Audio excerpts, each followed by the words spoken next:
اللہ سبحانہ و تعالیٰ کا لاکھ لاکھ شکر عظیم کہ مالک الملک نے ہمیں اجتماعی طور پر اپنی یاد کی توفیق اور یہ موقع عطا فرمایا۔ لاکھوں کروڑوں درود و سلام آقا دو جہاں محمد مصطفیٰ صلی اللہ علیہ وآلہ وسلم کی ذات اقدس پر، جن کے طفیل مالک الملک نے یہ کرم نوازی فرمائی۔ اللہ سبحانہ و تعالیٰ کا قرآن حکیم میں ارشاد ہے، اعوذ باللہ من الشیطان الرجیم، بسم اللہ الرحمن الرحیم، قل ان کنتم تحبون اللہ فاتبعونی یحببکم اللہ، صدق اللہ مولانا العظیم۔ آقا دو جہاں سے کہا جا رہا ہے کہ اے میرے محبوب، تم ان کو کہہ دیں، بتا دیں ان کو کہ اگر تم اللہ کی محبت چاہتے ہو تو فاتبعونی، میری اتباع کرو، میرے محبوب کی اتباع کرو۔ تو جب تم یہ کام کرو گے، میرے نبی کی، میرے محبوب کی، میرے حبیب کی اتباع کرو گے، تو پھر اس کا نتیجہ یہ ہوگا کہ یحببکم اللہ، پھر اللہ تم سے محبت کرے گا۔ تو عزیزان گرامی، یہ ساری چیز جو ہے یہ فاتبعونی میں، اتباع رسول میں ہے۔ آپ کو ایک فرق بتا دوں کہ ایک جگہ ارشاد ہے اطیعوا اللہ و اطیعوا الرسول، اطاعت کرو اللہ کی اور اللہ کے رسول کی۔ یہ جو اطاعت ہے یہ امر ہے، جس طرح سے حکم ہے اقیموا الصلاۃ وآتوا الزکاۃ، نماز قائم کرو، زکوٰۃ دو، یہ حکم ہے۔ اطاعت کرنی یہ حکم ہے، اطاعت کریں۔ یعنی جو اتباع ہے اس کا مطلب ہوتا ہے کہ جو چیز محبت سے کی جائے اسے اتباع کہتے ہیں۔ جس وقت اگر انسان کسی کے مزاج کے مطابق یا اس کی عادات و اطوار کو جاننا چاہے، اس کی پسند ناپسند کو جاننا چاہے، مثلا آپ کے گھر میں ایک مہمان آتا ہے تو آپ معلوم کریں کہ اس کو کھانے میں کیا پسند ہے، اس کو پہننے میں کیا پسند ہے، مشروب اس کو کون سا پسند ہے۔ تو جب اس کی پسند کو معلوم کرنا، از خود معلوم کرنا، کسی کے مزاج کو، کسی کے عادات و اطوار کو معلوم کرنا، اس کو اتباع کہتے ہیں۔ تو وہ جو اس کی اللہ پاک نے فرمایا کہ فاتبعونی، میرے محبوب کی اتباع کرو، وہ چیز جو محبت سے کی جائے۔ اسی کو بھی یہ جو ہمارا سلسلہ کہتے ہیں پیر طریقت رہبر شریعت، یہ طریقت کیا ہے کہ جو چیز آپ امر سے کریں گے، حکم سے، وہ شریعت ہے۔ جو چیز امر کے مطابق، امر کے حکم کے مطابق کریں گے وہ شریعت کہلاتی ہے، اور جو چیز کام آپ محبت سے کریں گے اس کو طریقت کہتے ہیں۔ جس طرح اللہ کا حکم میں نے عرض کی ہے کہ اقیموا الصلاۃ وآتوا الزکاۃ، نماز قائم کرو، زکوٰۃ دو، یہ حکم ہے۔ یہی نماز جب آپ محبت سے اللہ کی رضا، اللہ کی خوشنودی، اللہ کی محبت میں پڑھیں گے تو اس کو طریقت کہتے ہیں۔ تو اسی تمام مراتب اور مرتبے یہ اتباع رسول میں ہیں، اور اتباع ہوتی ہے محبت سے۔ جب اس وقت تک آپ اس کی اتباع نہیں کر سکتے جب آقا کے ساتھ آپ کی محبت نہ ہو۔ اور حضور نے فرمایا کہ ماں باپ سے بڑھ کر، اولاد سے بڑھ کر، دنیا کی ہر چیز سے بڑھ کر میرے ساتھ محبت کرو۔ تو جس چیز سے انسان، اسی لیے اتباع پیدا ہی اسی سے ہوتی ہے، ورنہ ہو ہی نہیں سکتی جب تک محبت نہ ہو، اتباع نہیں ہو سکتی۔ اگر والدین کی سے محبت کرتے ہیں تو جبھی تو ان کے امر کو، ان کے حکم کو مانتے ہیں۔ وہ کہے سو جاؤ تو سو جاتے ہیں، بیٹھیں اٹھ جاؤ تو اٹھ جاتے ہیں۔ جو جس چیز سے وہ منع کرے منع ہو جاتے ہیں، جس کا وہ حکم کریں وہ ہم کرنے لگ جاتے ہیں۔ کیوں کہ وہ بچے کو، والدین کو اپنی اولاد سے محبت ہوتی ہے، اور اولاد کو اپنے والدین سے محبت ہوتی ہے۔ اس محبت کے تحت بچہ عمل پیرا ہو جاتا ہے۔ اس طرح سے جب فقط امتی کو محبت ہو تو پھر وہ اتباع رسول کرے گا، اور رسول کے حکم کو وہ تسلیم کرے گا اور اس پر عمل پیرا ہو جائے گا۔ اگر ایمان ہے تو اتباع میں ہے، اسلام ہے تو اتباع میں ہے، مسلمان ہے تو اتباع میں ہے، مومن ہے تو اتباع میں ہے، مفتی ہے، عالم ہے تو اتباع میں ہے۔ اگر کوئی ولی کامل ہے، کوئی مرشد ہے تو وہ اتباع رسول کے اندر ہے۔ یہ درجات اور مقامات اس وقت ملتے ہیں جس وقت انسان کلیتاً مکمل طور پر اس کا ہر قول، ہر فعل آقا دو جہاں کی سنت کے مطابق ہو جائے۔ اور کوئی راستہ ولایت کا حاصل کرنے کا، یہ قرب الہی حاصل کرنے کا، رضائے الہی حاصل کرنے کا، غلامی محمد مصطفیٰ کی حاصل کرنے کے لیے اگر چیز راستہ ہے تو فتابعونی، اس کے تبع کے اندر ہے، ویسے نہیں، اور کوئی راستہ اس کے علاوہ ہے نہیں۔ یہ جو تصوف ہے، یہ پیری مریدی، یہ کیا ہے؟ یہ ایک نبوت کا تسلسل ہے، نبوت کا تسلسل ہے۔ آقا دو جہاں ختم نبین پر آ کر نبوت کا سلسلہ منقطع ہو گیا، ختم ہو گیا، اور اس کے بعد اللہ کے جو ولی تھے ان کا یہ سلسلہ شروع ہو گیا۔ وہ حضور کا جو مشن تھا اس کو آگے بڑھانا، اس کو پھیلانا، یہ اولیاء اکرام کا کام ہو گیا۔ اب ان کا جب خود اس چیز پر عمل، لماذا تقولون ما لا تفعلون، آپ وہ بات کیوں کرتے ہو جس کے اوپر آپ خود عمل نہیں کرتے؟ تو ظاہر ہے کہ جو بھی اللہ والے ہیں ان کا پہلے اس پر عمل ہوگا تو دوسرے کہیں گے۔ نبی پاک صلی اللہ علیہ وسلم کے پاس ایک عورت آئی، اس نے کہا کہ یا رسول اللہ یہ میرا بچہ گڑ کھاتا ہے، تو حضور نے فرمایا کل آنا۔ تو دوسرے دن پھر وہ عورت آئی، اس نے کہا جی آپ نے بلایا تھا، یہ بچہ گڑ کھاتا ہے، تو حضور نے فرمایا وہ بچہ گڑ نہ کھایا کر، گڑ نہیں کھایا کرو۔ اور جو قریب لوگ بھی بیٹھے انہوں نے کہا یہ کیا بات ہے یا رسول اللہ، یہ تو کل بھی آپ کہہ سکتے۔ اس نے کل تک میں خود بھی گڑ کھاتا تھا، آج میں نے گڑ چھوڑا ہے تو تب میں اس بچے کو کہہ رہا ہوں کہ گڑ نہیں کھاؤ۔ تو جو لوگ اتباع رسول میں رہتے ہیں، جو نسبت رسولی قائم کرتے ہیں، اور جو اللہ کا ذکر کرتے ہیں، اللہ کے محبوب پر درود و سلام بیچتے ہیں اور حضور کی اتباع کرتے ہیں، تو اللہ تعالیٰ ان سے راضی ہو جاتا ہے۔ رضی اللہ عنہ و رضوا عنہ، اللہ ان سے راضی ہوتا ہے، وہ اللہ سے راضی ہو جاتا ہے۔ تو جس وقت انسان کے اوپر اللہ سبحانہ و تعالیٰ راضی ہو جاتا ہے تو پھر اللہ کا یہ حدیث قدسی ہے کہ اس کے ہاتھ میں بن جاتا ہوں، اس کے پاؤں میں بن جاتا ہوں، اس کی آنکھیں میں بن جاتا ہوں، اس کا زبان میں بن جاتا ہوں۔ جو پھر وہ کہہ دے اپنی زبان سے تو وہ اللہ سبحانہ و تعالیٰ اس کو قبول کر لیتا ہے۔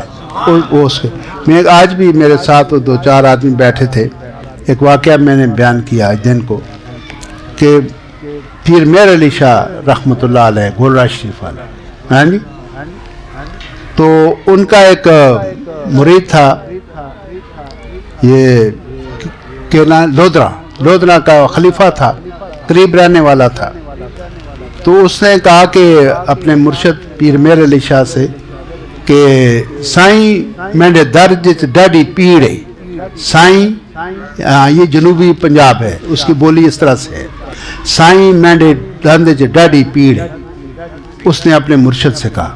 تو آگے پیر میر علی شاہ نے بھی یہی الفاظ دہرایا، انہوں نے بھی کہا کہ سائیں میرے درد ڈاڈی پیڑ ہے۔ 3 دفعہ انہوں نے کہا کہ منہ کھولو، تو منہ کھولا، انہوں نے پھونک ماری تو دانت کا جو درد تھا وہ غائب ہو گیا۔ اچھا، وہ بھی بندہ بڑا قریبی تھا، رازدان تھا، اس نے کہا جناب میرا درد تو ختم ہو گیا، آپ مجھے یہ اجازت دے دیں۔ انہوں نے کہا جاؤ یہی بات کہا کرو۔ انہوں نے نہ کوئی سورہ فاتحہ پڑھی، نہ اخلاص پڑھی، نہ کوئی قرآن آیت پڑھ کے اس کو ضم کیا، بلکہ یہ کیوں کہ وہ زبان ربانی تھی، زبان ربانی تھی۔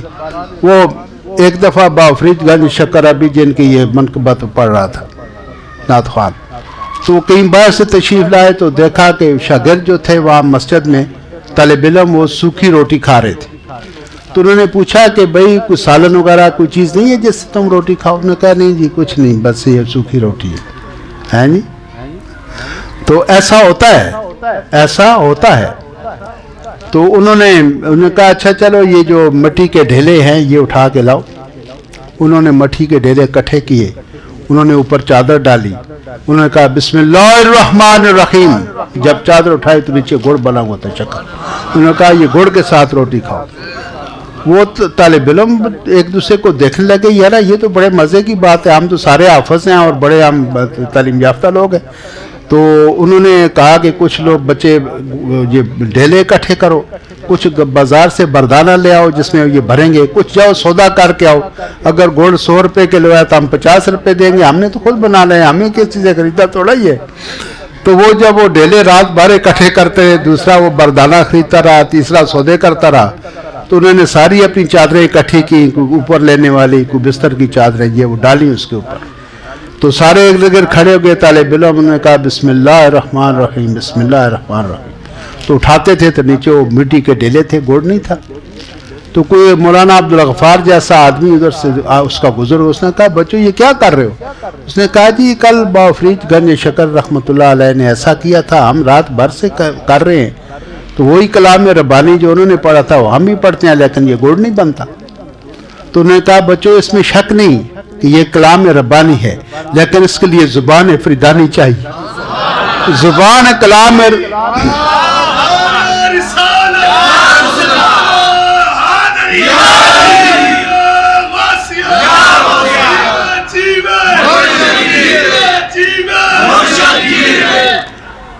تو عزیزان گرامی, مطلب یہ ہے کہ جس وقت وہ اللہ کا قرب حاصل ہو جائے, اللہ کی رضا, اللہ کی خوشنودی ہو جائے, تو جیسا میں نے پہلے حدیث قدسی بیان کی ہے کہ اس کی زبان. اچھا ایک بڑا اچھا واقعہ, ایک مولویوں سے جو بیٹھے ہیں ان سے معذرت کے ساتھ, تو ایک مولوی تھا, وہ ایک وقت کے بڑے درویش تھے, کامل درویش, ان کی خدمت میں پیش ہوا.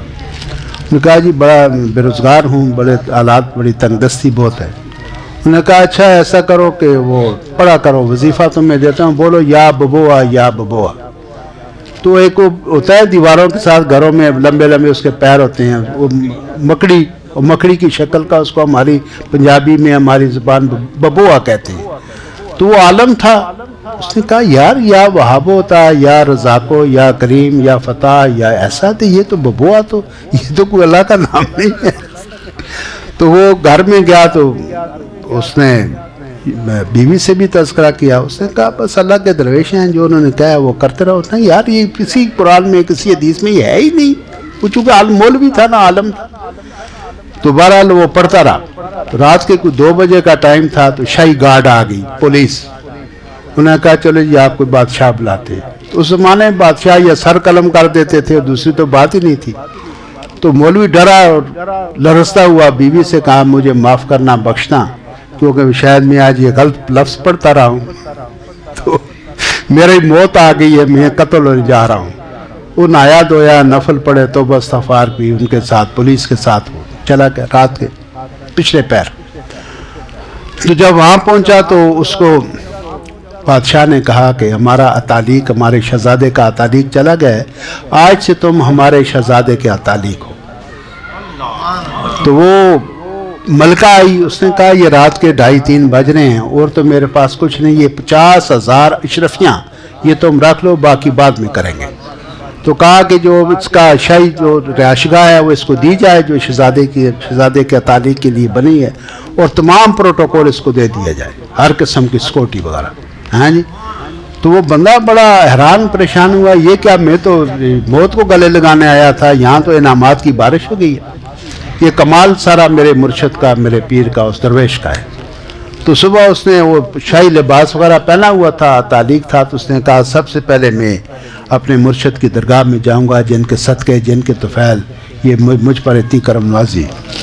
تو اس وقت وہ گاڑیاں تو نہیں تھی, گھوڑے ہوتے تھے, تو نیزے, بالے, یہ تلواریں وغیرہ یہ چیز تھی. تو وہ اپنی سکیورٹی کے ساتھ, جو اس کو گارڈ ملے ہوئے تھے, ان کے ساتھ وہ آیا, پگڑی وغیرہ, جبہ وغیرہ, شاہی لباس. تو جا کے خادمین نے اندر کہا بزرگوں سے جی کہ وہ جو کل مولوی آیا تھا وہ تو بڑے زرق برق لباس میں, اور بڑی اس کے ساتھ پروٹوکول ہے, اور شاہی اس کے ساتھ سوار ہیں, تو وہ حاضر ہونا چاہتا ہے. ایسا نہیں, ہم ان سے ملاقات نہیں کریں, شاہی لباس میں ملاقات نہیں کریں. وہی جب پھٹے پرانے چیتھڑے میں آئے گا تو ہم ملیں گے, اس لباس میں ہم سے ملتے ہی. تو یہ بادشاہ, ان کو اللہ تعالیٰ نے سب چیز سے نوازا ہوا ہے. تو ہر مشکل دی کنجی یارو ہاتھ مردان دے آئی, مرد نگاہ کرے جس ویلے مشکل رہے نہ کائی. جو ان کے وہ اللہ کی رضا پہ راضی رہنے والے, ان کا طلب تو ادھر ہے. فقر کی نگاہوں میں کیا شان ہے سکندری, فقر کی نگاہوں میں تو کوئی شان ہی نہیں ہے اس کی. فقیر تو ایک آپ, اس کی اپنی ایک موج ہے, اس کا تعلق جو رب کائنات کے ساتھ ہے, اس کا کسی چیز کے ساتھ تعلق نہیں, دنیا کی کسی. وہ جو چاہے سو کرے, جو مزاج یار میں آئے, جو اس کے من میں آئے وہ. لیکن یہ جتنی باتیں میں کر رہا ہوں یہ صرف اس لیے کہ یہ ساری چیزیں جو منزلیں انسان کو ملتی ہیں, جو مراتب ملتے ہیں, جو قرب الہی ملتا ہے, وہ اتباع رسول میں ملتا ہے.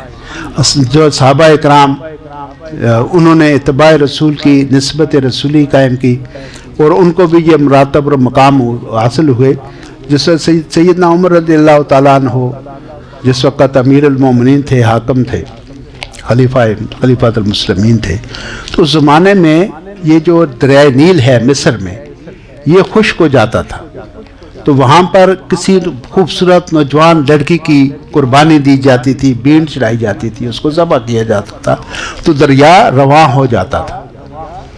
تو وہ مصر کے لوگ دربار خلافت میں حاضر ہوئے، انہوں نے کہا جی یہ بہت بڑا یہ ظلم ہے کہ ہم ہمیشہ ایک معصوم اور بے گناہ نوجوان خوبصورت لڑکی کو ہم بھینٹ چڑھا دیتے۔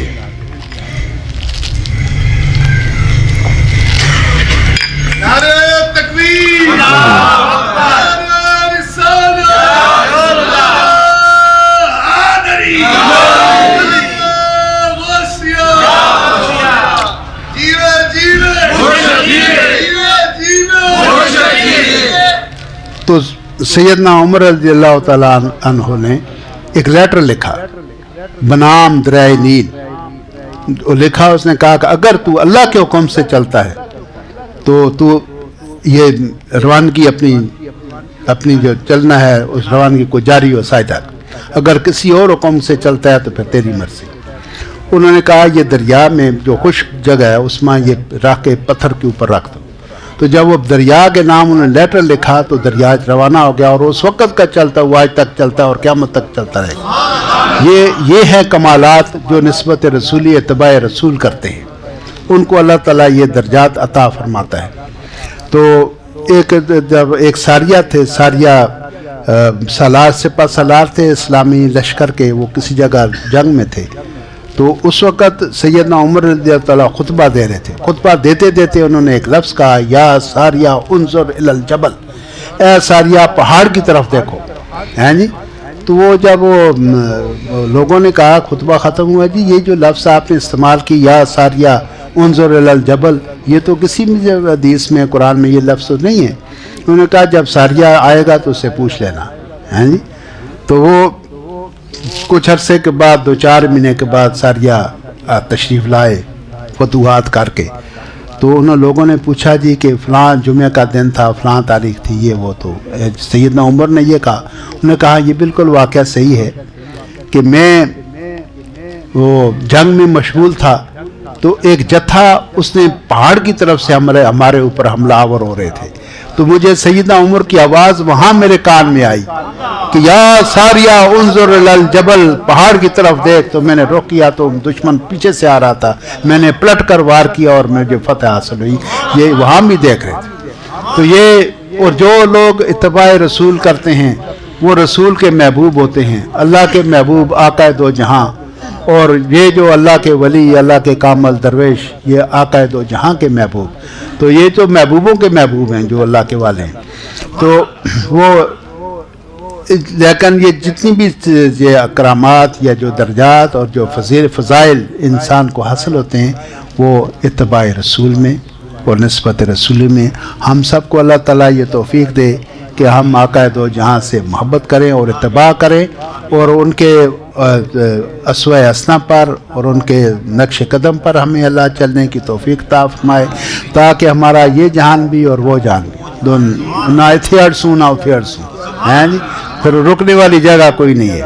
تو اللہ تعالیٰ آپ کی حاضری کو قبول فرمائے۔ آپ دعا کرتے ہیں اپنی اپنی نیک اور شرعاً جائز مرادیں اپنے دل میں رکھیں اور ہمارے ہر لفظ کے بعد آمین کہیں، اور اپنے دل میں تصور میں خیال میں لائیں کہ اللہ کی رحمت، اللہ کی رحمت، اللہ کی رحمت۔ میرے دوستو اپنے اپنے دامن پھیلا لو، اللہ کی رحمت کو اپنے دامن میں سمیٹ لو۔ آمین۔ الحمدللہ رب العالمین۔